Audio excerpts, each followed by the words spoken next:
तो आज हम फिर से आदर्शवाद के 5वें एपिसोड के साथ मीन्स लास्ट एपिसोड के साथ मैं फिर से प्रेजेंट हूँ।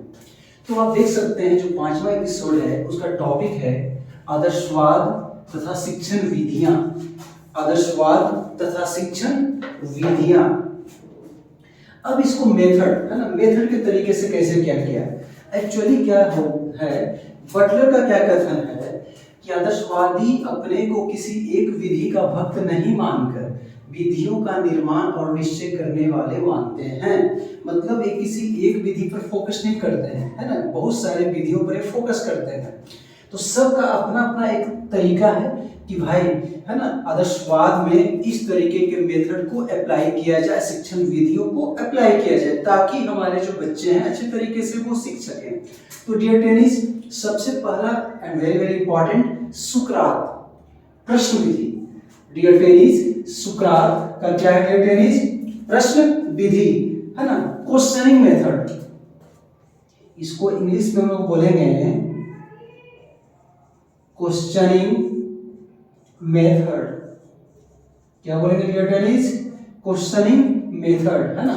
नंबर 2 देख रहे हैं डियर टेनिस, प्लेटो संवाद विधि। क्या डियर टेनिस? प्लेटो संवाद विधि, है ना, डायलेक्टिक मेथड। डायलेक्टिव मेथड, देखिए ध्यान से, मैं अपने आप को हटा लेता हूं। डायलेक्टिव क्या है डियर टेनिस? Dialectic methods. थर्ड वन है अरस्तु। क्या है? अरस्तु आगमन एंड निगमन विधि, है ना, deductive and inductive. Deductive and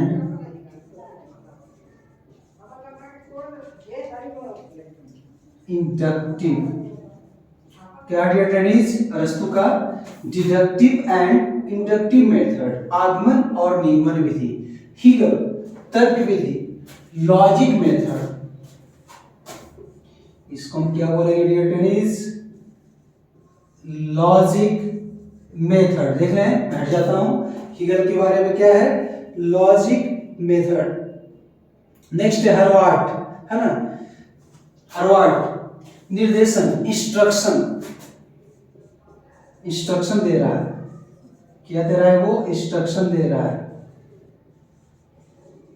instruction क्या दे रहा है? इंस्ट्रक्शन दे रहा है ना, देख लीजिए, हरवर्ड का है इंस्ट्रक्शन मेथड। नेक्स्ट है आपका, है ना, फ्रॉबेल, दिख रहा होगा, फ्रॉबेल खेल द्वारा विधि, है ना, प्ले वे।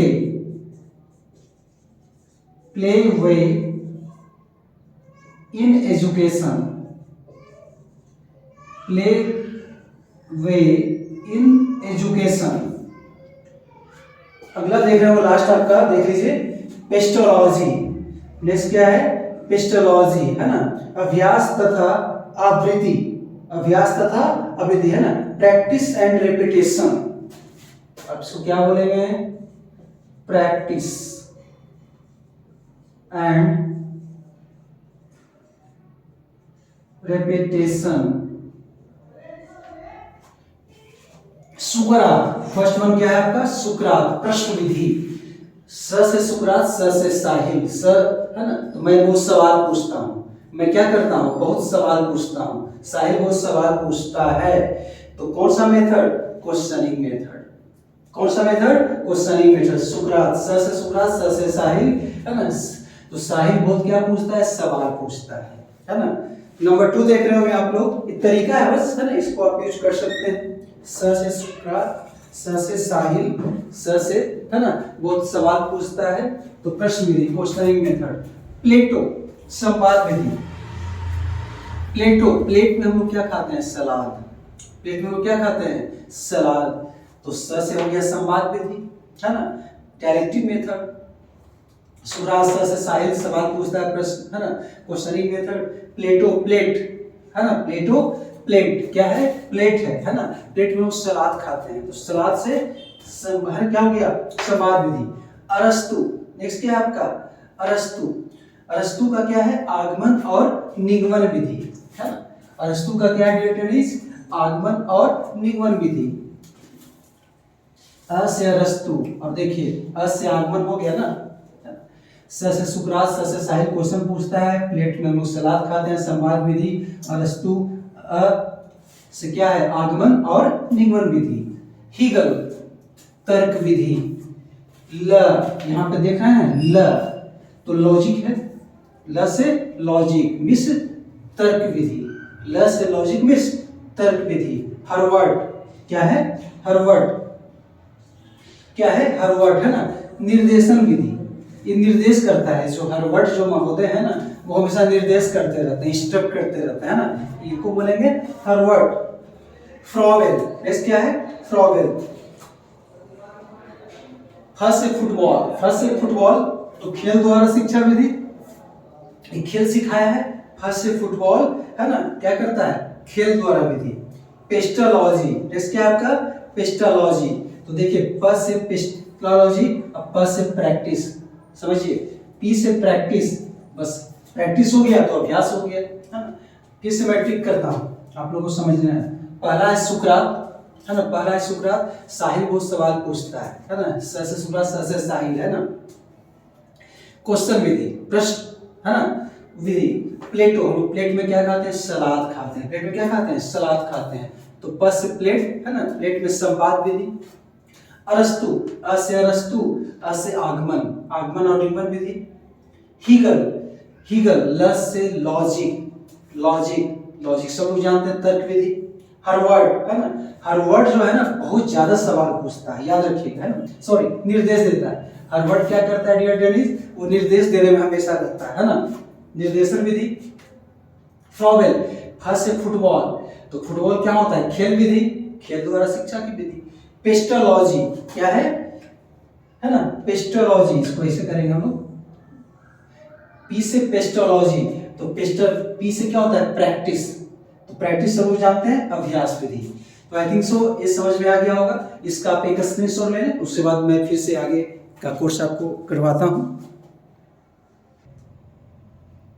तो डियर ट्रेनीज, हम लोग इस एपिसोड को आगे बढ़ा रहे हैं और यहाँ पर देख रहे हैं कि आदर्शवाद तथा शिक्षक हम लोग का जो है ना, इसके पहले शिक्षण विधियां हम लोग कर रहे थे, आदर्शवाद तथा शिक्षक। तो एक फ्रॉवेल है महोदय, जिनका नाम है फ्रॉवेल है ना, दार्शनिक हैं जिनका नाम है फ्रॉवेल। और याद कीजिए मैंने फ्रॉवेल की विधि भी बताई है आपको, जस्ट इसके पहले बताई थी, फ से फुटबॉल, तो फ से फुटबॉल मतलब खेल विधि, मतलब फ्रॉवेल ने क्या कहा है कि बच्चों को आप खेल विधि के द्वारा समझाएं, है ना, बच्चों को आप कैसे समझाएं डियर ट्रेनीज, खेल विधि के द्वारा समझाएं, तो बच्चे सीख सकते हैं, है ना। प्ले वे है ना, play way in education, play way in education है ना, तो ये फ्रॉवेल का हो गया। अब देखिए फ्रॉवेल ने कितने अच्छे तरीके से है ना बच्चों के बीच और शिक्षक के बीच को दर्शाया है। फ्रॉवेल साहब क्या बोलते हैं, एक होता है किंडर गार्डन, किंडर गार्डन, ध्यान दीजिएगा किंडर गार्डन क्या होता है dear friends, kindergarten, kindergarten, kindergarten, kindergarten का मतलब होता है वैसा क्षेत्र, वैसा एरिया जहाँ पे बच्चे लोग है ना खेलते हैं, पढ़ाई करते हैं, मतलब बालवाड़ी, उसको आप क्या बोल सकते हैं बालवाड़ी, जहाँ पर बच्चे को रखा जाता है, ये बच्चे से रिलेटेड है, वही होता है किंडर गार्डन, किंडर गार्डन। तो किंडर गार्डन की विधि से फ्रॉवेल ने समझाया है कि ऐसा क्यों ना हो कि जैसे एक बगीचा है, ठीक है, गार्डन है, समझिएगा ध्यान से, बगीचा है ना, बगीचा। तो इसमें क्या कहा है फ्रॉवेल साहब ने कि ऐसा किया जाए कि बगीचे में एक माली होता है, गार्डनर है ना, बगीचे में क्या होता है एक माली होता है, और वर्सेज फूल, वर्सेज फूल, ध्यान दीजिएगा। तो माली को बोला है टीचर, है ना, फ्रॉवेल साहब क्या बोले हैं कि बगीचा है और बगीचे में एक माली है, और माली में बगीचा है तो फूल तो हो गए, तो फूल भी तो बहुत तरीके के होंगे, है ना, मैरीगोल्ड होगा, है ना, रोजेज होंगे, काफी तरह के फूल होंगे, है ना, बेली होंगे। तो कहने का मतलब क्या है, टच मी नॉट प्लांट कुछ भी हो सकता है। माली टीचर, गार्डनर जो है टीचर, है ना, और फूल क्या हो गया आपका स्टूडेंट हो गया, विद्यार्थी। फूल क्या हो गया, स्टूडेंट हो गया, विद्यार्थी। अब ये बताइए कि यदि फूल है बगीचा में, माना कि आपका फूल है ना, मैरीगोल्ड, गेंदे का फूल है, तो गेंदे का जो फूल है, मैरीगोल्ड का जो फूल है ना, वो तो बढ़ेगा ही, है ना, वो तो बढ़ेगा ही। उसको माली देखे या ना देखे, लेकिन कैसे बढ़ेगा, हो सकता है कुछ ज्यादा, है ना, उसको उसकी जो बढ़ने की जो गति होगी, है ना, वो सही डायरेक्शन में बढ़ेगा क्या, यदि उसकी पत्तियों को सही समय पर नहीं काटा जाएगा, ट्रिमिंग नहीं किया जाएगा, है ना, तो वो हो सकता है कि उसकी जो अनसिस्टमेटिक हो जाए, है ना, मतलब अव्यवस्थित हो जाए, है ना, वो बढ़ेगा लेकिन अव्यवस्थित बढ़ेगा। लेकिन जो माली होते हैं उसको अच्छे से, है ना, सींचते हैं, समय पर पानी देते हैं, उसकी पत्तियों को काटते हैं, मतलब उसको बढ़ने के सिस्टमेटिक वो देते हैं, है ना, प्रोसेस करते हैं। तो माली का कितना अच्छा रूप है, आप देख सकते हैं कि माली ने जो गेंदे का जो फूल है ना, ये भी आप सुन लीजिए, जो मैरीगोल्ड का फूल है उसमें कभी गुलाब नहीं हो सकता है, वो गेंदे का ही फूल है, लेकिन माली का कितना योगदान होता है उस गेंदे के फूल में, उसको किस तरीके से वो सींचे, उसकी पत्तियों को वो कैसे काटे और कैसे कैसे वो बड़ा हो, है ना। तो आप समझ सकते हैं कि माली का कैसा योगदान होता है। फ्रोवेल के अनुसार किंडरगार्टन, है ना, की एग्जाम्पल दिया है। तो टीचर एक माली हो गया, गार्डनर हो गया, और जो फ्लावर है, जो फूल है ना, वो स्टूडेंट हो गया। तो किसी भी, है ना, फूल को टीचर के द्वारा अच्छे से यदि किया जाए, सींचा जाए, समय पर उसकी देखभाल किया जाए, है ना, जो माली का काम होता है, तो वो फूल बड़े होकर काफी अच्छा बन सकता है, स्टूडेंट काफी अच्छा बन सकते हैं।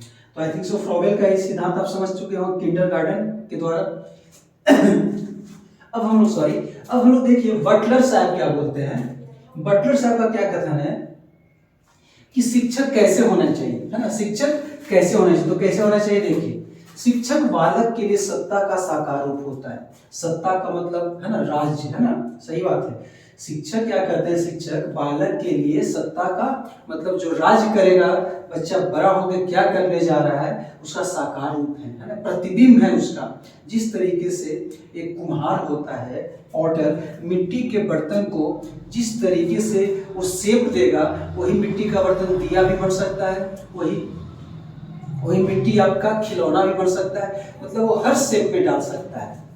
शिक्षक को विषय का पूर्ण ज्ञाता होना चाहिए, सही बात है। जब शिक्षक का ही कॉन्सेप्ट क्लियर नहीं होगा तो वो कैसे किसी को पढ़ा सकता है।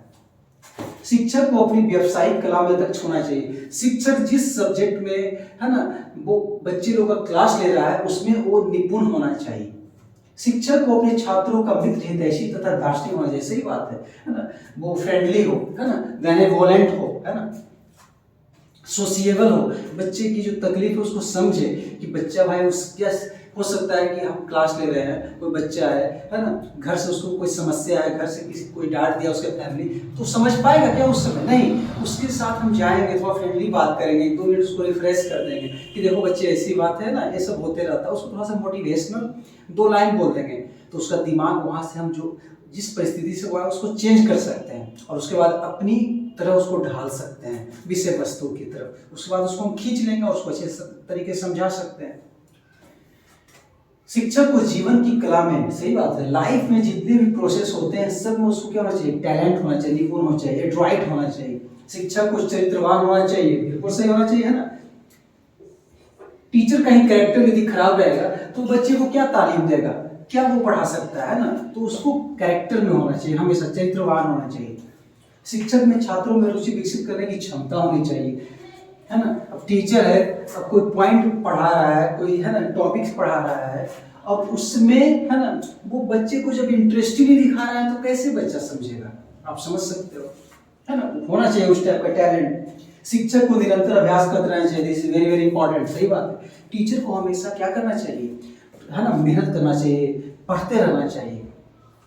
कहने का तो है ना, कि जितना स्टूडेंट पढ़ता है ना उससे कम से कम डबल टाइम्स, यदि बच्चे 8 घंटा पढ़ते हैं तो टीचर को कम से कम 16 घंटा पढ़ना चाहिए, है ना। अब है रूल्स, है ना, रूल्स और किसके अनुसार है, बटलर के अनुसार। किसके अनुसार, बटलर के अनुसार। तो आई थिंक सो ये आप समझ गए होंगे यहाँ पे। तो अब इसका स्क्रीनशॉट ले लें, उसके बाद फिर मैं इस वीडियो को आगे बढ़ाता हूँ। तो डियर ट्रेनीज, अब हम लोग का जो टॉपिक है आप देख रहे होंगे, आदर्शवाद तथा अनुशासन, है ना, आदर्शवाद तथा अनुशासन। तो आदर्शवादियों का आप देख रहे हैं, बोर्ड देख सकते हैं। तो आदर्शवादियों का विश्वास है कि बालक का पूर्ण विकास तभी हो सकता है जब वो अनुशासन में रहे, है ना। आदर्शवादियों का भी, है ना, कहना है कि बालक का पूर्ण विकास कब हो सकता है, जब वो अनुशासन में रहे, है ना। जब वो कैसे रहे, अनुशासन में रहे। तो अनुशासन में रहकर ही वह आत्मानुभूति, देखिए, अनुशासन में रहकर ही वह आत्मानुभूति या आध्यात्मिक, है ना, आत्मानुभूति या आध्यात्मिक को प्राप्त कर सकता है। कितना टाइप बोला है ना, आत्मानुभूति, बार बार देखिए, आत्मानुभूति, आध्यात्मिकता, है ना, सेल्फ रियलाइजेशन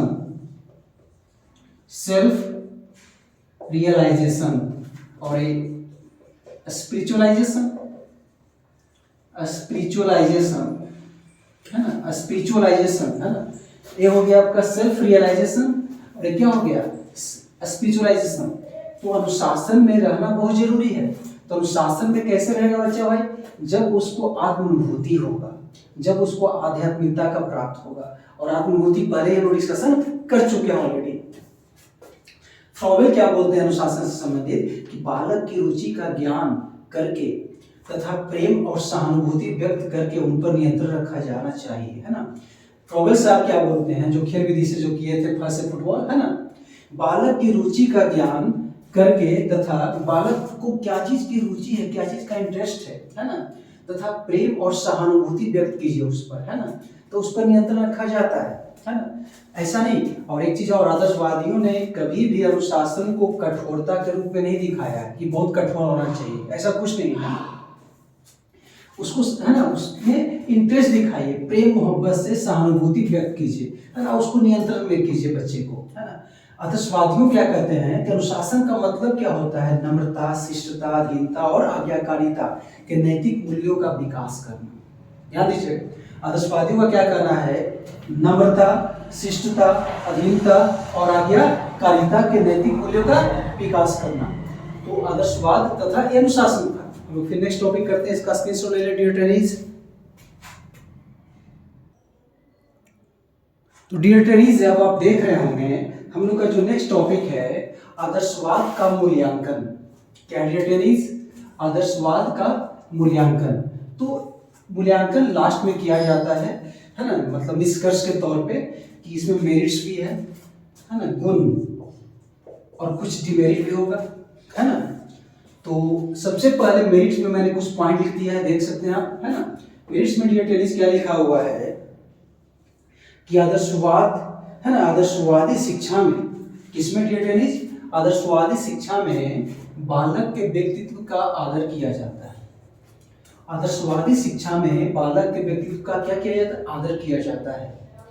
सेकंड पॉइंट समझ रहे हो, बालकों में सत्यम शिवम सुंदरम जैसे श्रेष्ठ गुणों का शिक्षक, है ना, का क्या होता है, विकास होता है, गुणों का विकास, है ना। बालकों में सत्यम शिवम सुंदरम जैसे श्रेष्ठ गुणों का विकास होता है, जिससे उनका चरित्र और भी निखर कर बाहर आता है, जो उनका अस्तित्व है, जो उनका पर्सनालिटी है, और भी सामने आता है। पूरे जगत में, पूरी दुनिया में वो अपने ज्ञान का, है ना, प्रतिरूप बन जाते हैं, है ना। उनको लोग आदर्श मानने लगते हैं। नंबर 3, शिक्षक को अति महत्वपूर्ण स्थान दिया गया है। ओके, शिक्षक को अति महत्वपूर्ण स्थान दिया गया। आदर्शवादियों ने क्या किया है कि शिक्षक को बहुत ज्यादा इंपॉर्टेंस दिया है। इसमें समाज और स्टूडेंट को, है ना, कम इंपॉर्टेंस मिला। ओके, इसमें सबसे ज्यादा किसको इंपॉर्टेंस दिया गया है, टीचर को। ध्यान दीजिएगा यहाँ पे, टीचर को। नंबर 4, आत्मानुशासन और आत्मचरित्र के सिद्धांतों का प्रतिपादन किया है। आदर्शवादी शिक्षा क्या कहता है कि आप अपने आप में आत्मानुशासन बनते हैं, और आत्मचरित्र का सिद्धांत को ज्यादा उस पर फोकस किया गया है। जैसे आप देखे होंगे पहले से चलते आ रहा है, काफी सारा पॉइंट मैंने डील किया आपको। फिफ्थ, उद्देश्यों को निर्धारित करने में अद्वितीय स्थान रखता है। यदि आपका कोई एम है, कोई गोल है, तो इसमें एक यूनिक तरीके से आपको समझाया गया है जिसको आप फॉलो करके अपने उद्देश्य की प्राप्ति कर सकते हैं। केवल आदर्शवाद ही शिक्षा के उद्देश्य की विस्तृत व्याख्या करता है। आदर्शवादियों का कहना है कि प्रकृतिवाद नहीं है ना, प्रयोजन है ना, ये सब नहीं, हम सिर्फ ही करते हैं जो पूरा व्याख्या करते हैं, है ना। अपने आप को वो प्रायोरिटी दिए हैं कि आदर्शवाद ही शिक्षा के उद्देश्यों की विस्तृत व्याख्या करता है। अब इसमें लोग डिबेट लिखेंगे, है ना, प्लीज इसका स्क्रीनशॉट ले लें डियर ट्रेनीज। तो डियर ट्रेनीज, अब हम लोग आदर्शवाद के डिमेरिट्स के बारे में जानेंगे। डिमेरिट्स, अवगुण, अवगुण। डिमेरिट्स क्या होते हैं इसके, मेरिट्स तो हम लोग जान गए, अब डिमेरिट्स के बारे में हम लोग करेंगे। डिमेरिट्स में क्या होगा डियर ट्रेनीज, यहाँ पे सबसे पहला आप देख रहे होंगे आदर्शवाद का उद्देश्य अमूर्त है। अमूर्त मतलब जिसे आप देख नहीं सकते हैं, मतलब इसका जो उद्देश्य है ना वो भविष्य में दिखाई पड़ता है ना, भविष्य में दिखाई पड़ता है, वो भी धुंधला धुंधला, क्लियर नहीं है ना। भविष्य में आज के लोग क्या है, वर्तमान देखते हैं, प्रेजेंट देखते हैं, है ना। तो इसमें डिमेरिट है कि भविष्य में अब क्या होगा नहीं होगा क्या पता। आधुनिक शिक्षण शास्त्र के क्षेत्र में आदर्शवाद का कोई विशेष ज्ञान नहीं है ना। अब देख रहे होंगे डियर ट्रेनीज कि इसमें जो भी है आदर्शवाद है ना, बालकों के जो योगदान जो इसमें दिया गया है, आधुनिक मॉडर्न में कुछ है नहीं इसमें, है ना। मॉडर्न के बारे में इसमें कुछ बताया ही नहीं गया है ना। सब पुरानी परंपराएं, ट्रेडिशनल चीज़ों को इसमें फॉलो किया गया है। तो हमारा जो आज का सिलेबस है हमारे कॉलेजेस में, इससे कुछ रिलेटेड पढ़ाए नहीं जाते हैं। हाँ, बीएड में टॉपिक है तो बीएड में पढ़ाया जाता है। नंबर 3, बालक को गौण स्थान और शिक्षक तथा आदर्श को मूल स्थान रखा गया है। इसमें स्टूडेंट को ना सेकेंडरी, गौण में से आप क्या बोल सकते हैं, सेकेंडरी, है ना, रखा गया है। और शिक्षक तथा आदर्श को क्या, मतलब स्टूडेंट को, है ना, प्राइमरी रखा गया है। स्टूडेंट को प्राइमरी रखा गया है ना, ऐसे लिख देते हैं टीचर, इधर स्टूडेंट, टीचर को प्राइमरी रखा गया है स्टूडेंट के कंपैरिजन में। ये भी अवगुण है, सबको बराबर मिलना चाहिए था। स्टूडेंट के बारे में, है ना, स्टूडेंट क्या पढ़ता है भाई, उसके बारे में भी जानना चाहिए था कि स्टूडेंट को क्या रिक्वायरमेंट है, वो क्या चाहता है, क्या उसमें इंटरेस्टेड है, उसके बारे में उसको पता होना चाहिए था और उसमें मेंशन करना चाहिए था। नंबर 4, आध्यात्मिक विषयों पर ज्यादा जोर दिया गया है। और औद्योगिक जो युग है अभी का, जो है अभी जो है ना चल रहा है आपका, है ना, पूरा इंडस्ट्रियलाइजेशन जो चल रहा है, डिजिटलाइजेशन चल रहा है, उसके बारे में कुछ है नहीं, मेंशन ही नहीं है। ये भी आपका डिमेरिट है। अभी जो है ना, अब 2G 3G देख रहे हैं, हम लोग डिजिटल की दुनिया में जा रहे हैं, है ना। हम लोग अभी ऑनलाइन पर डिस्कशन कर रहे हैं। आदर्शवाद में तो ऐसा कुछ है नहीं कि ऑनलाइन में डिस्कशन किया जाए, मतलब डिजिटलाइजेशन से इसको बिल्कुल दूर रखा गया है, इंडस्ट्रियलाइजेशन से बिल्कुल दूर रखा गया है, जो कि बहुत बड़ा डिमेरिट है। हमारी रोटी, कपड़ा और मकान की जरूरत पूरी नहीं करता, सही बात है ना। आदर्शवादियों का क्या कहना है कि आप इसमें सुख से रहें, शांति से रहें, क्रोध, मोह, है ना, गुस्सा, ईर्ष्या कुछ भी नहीं करें, है ना, ये सबसे कोई मतलब नहीं है भाई, है ना। आदर्शवाद हमेशा क्या करता है, जीवन के अंतिम ध्येय की ओर ले जाता है ना, जिसमें हम इस समय के कोई जो प्रयोजन नहीं दिखता है, कोई मतलब उसमें ये भी नहीं दिखता है ना। हम तो इस समय यह चाहते हैं कि हमें रोटी, कपड़ा और क्या मिले, मकान मिले, उसी की, है ना, आपूर्ति हम लोगों को हो, लेकिन यहाँ पे इसकी पूर्ति है नहीं, तो ये बहुत बड़ा डिमेरिट है। तो हम लोग टॉपिक खत्म कर चुके हैं, है ना, टॉपिक आज खत्म हो चुका है। तो देखिए रियली में तो टॉपिक कभी कोई खत्म होता नहीं है ना। डिटेल जितना पढ़ोगे, जितना डीपली पढ़ोगे उतना मजा आएगा। लेकिन मैंने आपका 5 एपिसोड लिया, है ना, आपका कीमती समय लिया, तो आप वीडियो को देखें और नेक्स्ट टॉपिक पर क्या चीज़ का डिस्कशन करना है, किस विषय वस्तु पर डिस्कशन करना है, आप प्लीज़ मुझे कमेंट करें, तो मैं फिर से आपके समक्ष, है ना, उपस्थित होऊंगा। यदि मेरा सेकंड टॉपिक आता है तो मैं समझूंगा कि आपने मेरे आदर्शवाद टॉपिक को समझने की कोशिश की और काफ़ी हद तक समझा। और यदि आपका कोई कमेंट नहीं आता है, आप यदि मुझे दूसरे टॉपिक पे लिखने के लिए नहीं बोलोगे, मैं फिर क्यों वीडियो बनाऊंगा, है ना।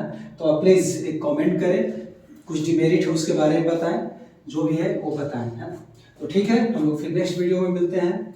आपसे उम्मीद है कि मैं फिर से आपके सामने आऊँ और कुछ नए वीडियो के साथ डिस्कशन हम लोग करें, ताकि आपका भी कॉन्सेप्ट क्लियर हो और मेरा भी कॉन्सेप्ट क्लियर हो। Okay, thank you, thanks for watching my channel. Okay, take care, bye.